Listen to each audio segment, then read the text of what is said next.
ya harus lebih legowo untuk tidak sesuai ekspektasi ya. Maksudnya mulai dari kayak desain, keinginan konsep dan lain-lain mungkin agak ya tidak sesuai. Rumah itu sendiri adalah hal yang pasti setiap orang idam-idamkan.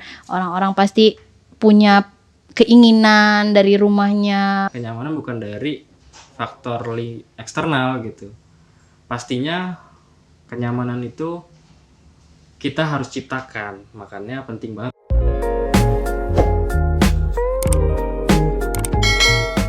Halo teman-teman semua, balik lagi di segmen Siar, Diskusi Arsitektur. Menurut kalian, lebih baik membeli rumah jadi dari developer atau bangun bersama arsitek? Oke, pertama, kalau dari sisi saya, sebenarnya masing-masing ini punya pasar yang berbeda ya.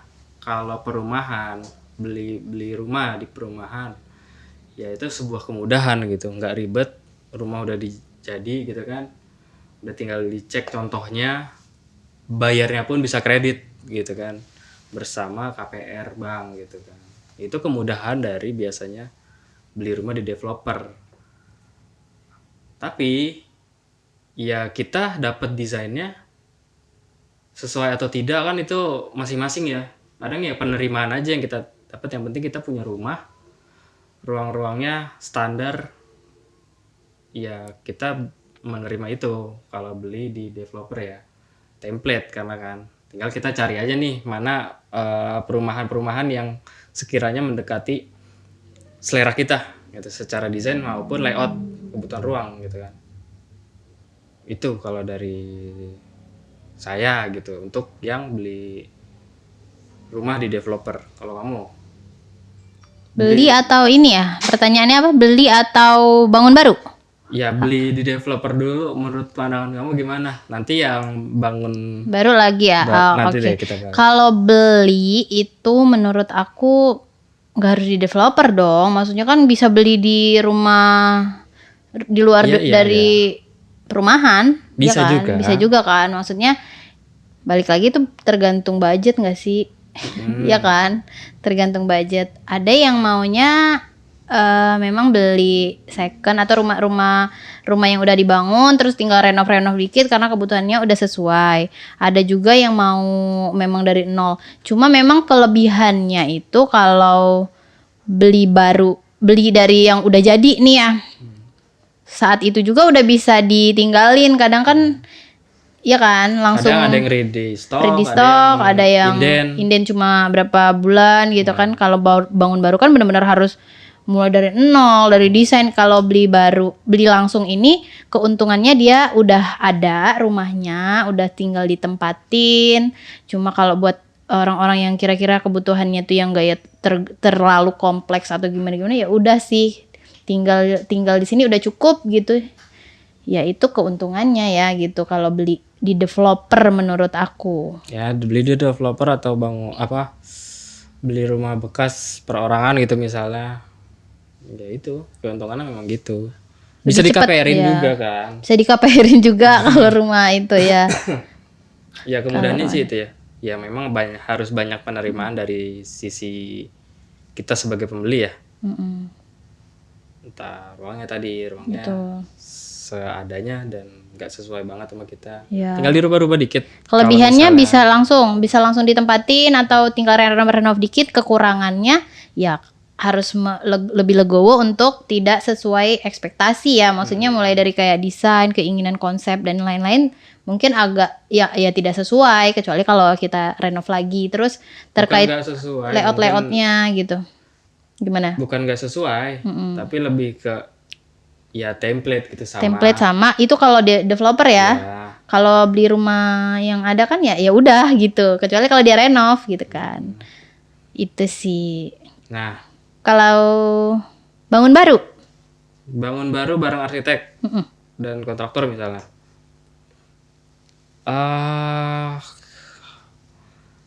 Kalau dari sisi itu ya memang kita harus siap budget yang keras ya, gas keras gitu. Agak lebih besar.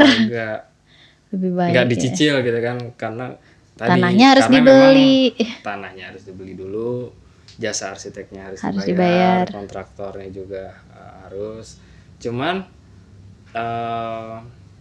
kan itu tetap bisa bertahap ya. Kalau bangun tuh ya kita beli tanahnya dulu mungkin gitu kan. Nanti punya uang lagi mungkin Biar jasa desain direncanakan arsiteknya. desainnya bareng arsitek sesuai keinginan dari kita sendiri gitu.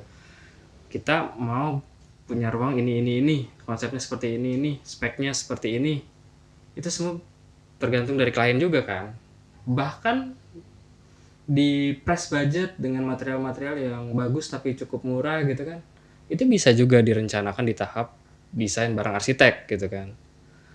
Nah, ketika desain sudah jadi, ngumpulin lagi karena dari desain sudah dihitungkan oleh arsitek budgetnya, ngumpulin lagi baru bangun dengan kontraktornya gitu kan. Bertahap, jadi oke juga gitu loh. Enggak ya memang mungkin ya akan berkoordinasi dengan beberapa orang ya. Mungkin beberapa orang nggak mau nyari ribet gitu. Tapi kalau dilihat dari sisi kesesuaian, pasti lebih sesuai karena kita akan pantau desainnya gitu kan.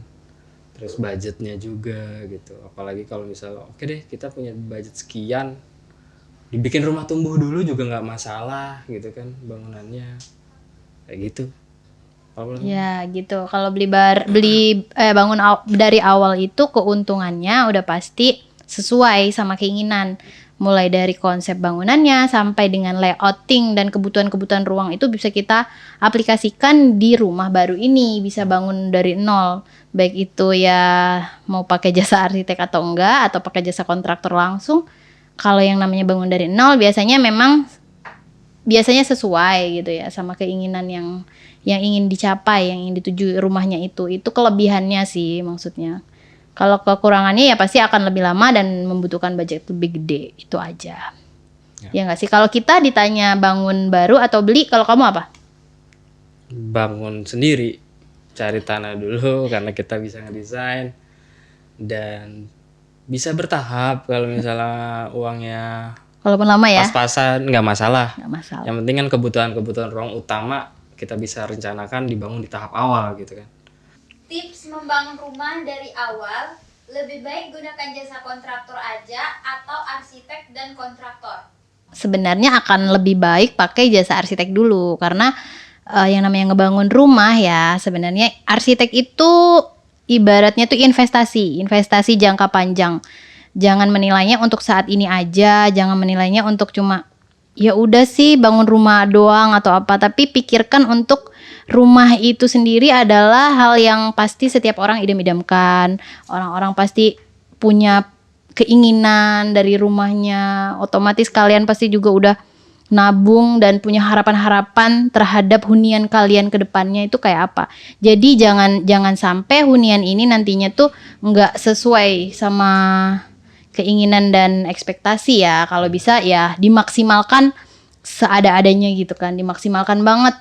Jadi alangkah lebih baiknya pakai arsitek dulu karena dengan kalian memilih menggunakan jasa arsitek itu hunian kalian itu nantinya pasti udah terkonsep, udah pasti lebih efektif, fungsi ruangnya lebih optimal, lebih maksimal, lebih efisien. Kebutuhan kalian itu juga pasti bisa diterjemahkan sama arsitek ke dalam desain. Selain daripada itu ya desain kalian terkait apa tampilan, bentuk itunya nanti ya pasti kalau pakai arsitek ya biasanya pasti hunian itu atau bangunan itu akan lebih eye catching, lebih menarik di antara yang lain dan memiliki karakternya.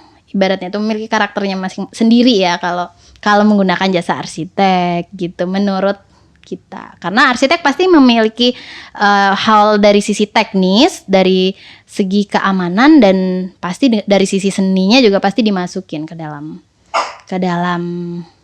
desain. Itu sih kalau dari aku. Kalau kamu gimana? Oke. Kalau bertanya seperti itu sudah pasti secara runutan pekerjaan baiknya dalam perencanaan seluruh bangunan ya, nggak cuma hunian tapi seluruh bangunan baiknya pakai arsitek dulu yang bangun kontraktor. Memang skop pekerjaannya tuh seperti itu gitu kan. Kenapa pakai arsitek? Ya tadi benar kata semua direncanakan oleh arsitek. Yang Kata siapa? mengerti ilmu arsitektur ya pastinya arsitek. Banyak tipe bangunan juga banyak beberapa arsitek spesialis di bidangnya masing-masing. Ada yang di hunian, ada yang di gedung tinggi. Itu banyak banget macam-macam arsitek tuh.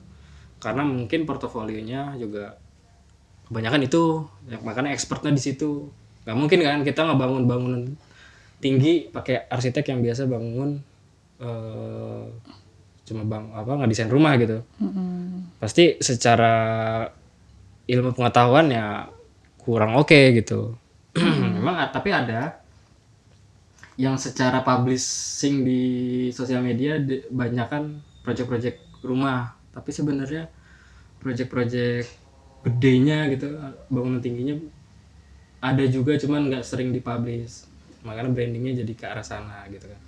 Proyek kebanyakan Proyek yang kebanyakan. dikerjakan biasanya spesialis. Tapi rata-rata arsitek pasti memiliki ilmu baik itu skala kecil, menengah dan tinggi ya. Jadi ya Punya ilmunya. tiap arsitek tuh punya kemampuannya masing-masing, tinggal kalian juga cari arsitek yang sesuai kebutuhan kalian gitu. Kebutuhan dan karakter Kalian dan karakter kalian tipe mungkin desainnya. sukanya gimana. Baru setelah perencanaan selesai ya dibangun oleh kontraktor gitu dengan pendampingan arsitek gitu kan, supaya hasil bangunannya sesuai dengan perencanaan awal. Tips cari lokasi rumah yang baik dan nyaman. Apa ya? Kalau tips Banyak ya. sebenarnya Ada banyak, tapi kita coba kurasi beberapa ya. oke. Menurut Menurut kamu menurut kita ya. Kalau menurut aku menentukan lokasi untuk hunian itu mungkin yang pertama kedekatan terhadap pribadi ya. Ini pribadi banget. Terhadap tempat kerja. Cuma kalau tidak memungkinkan untuk dekat ke tempat kita kerja, karena kerja kan setiap hari ya, kita pasti ke sana ibaratnya itu kan, bisa untuk menentukan lokasi yang akses terkait transportasi umumnya itu lebih dekat gitu. Itu sih kalau yang pertama. Terus akses kedekatan terhadap fasilitas umum seperti supermarket, pasar untuk belanja gitu kan.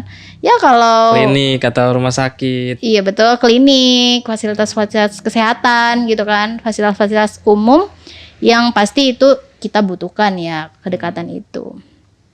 Terus kalau bisa hindari di area-area yang dekat dengan pabrik mungkin kan, area-area dekat dengan pabrik, area-area dekat tempat pembuangan mungkin kan. Kalau dari aku nih, tipsnya satu,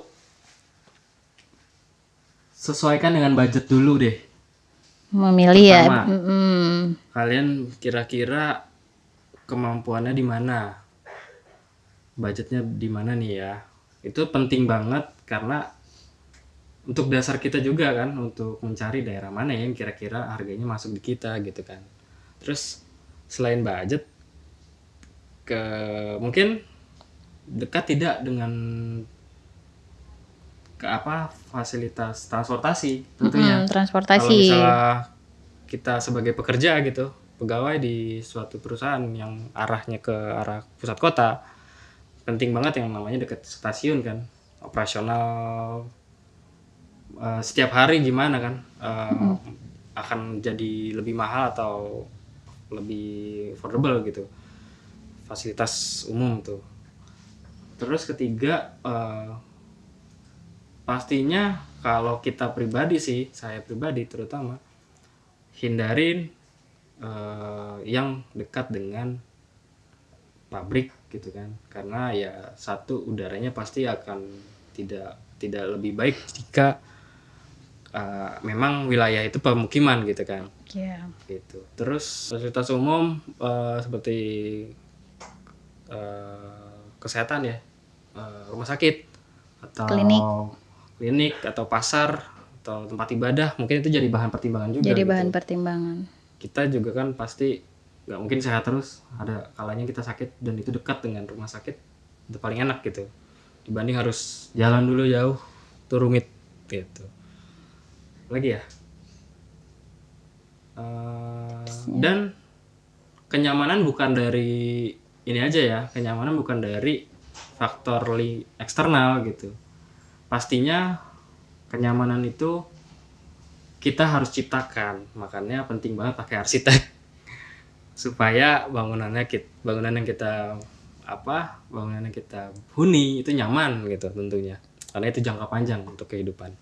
Hemat budget tapi rumah jadi secukupnya, atau nabung sampai mencapai tujuan rumah yang ingin dibangun? Yang pasti sebelum bicara budget, hubungin arsitek dulu. Sampaikan kebutuhan kalian dan desain dulu.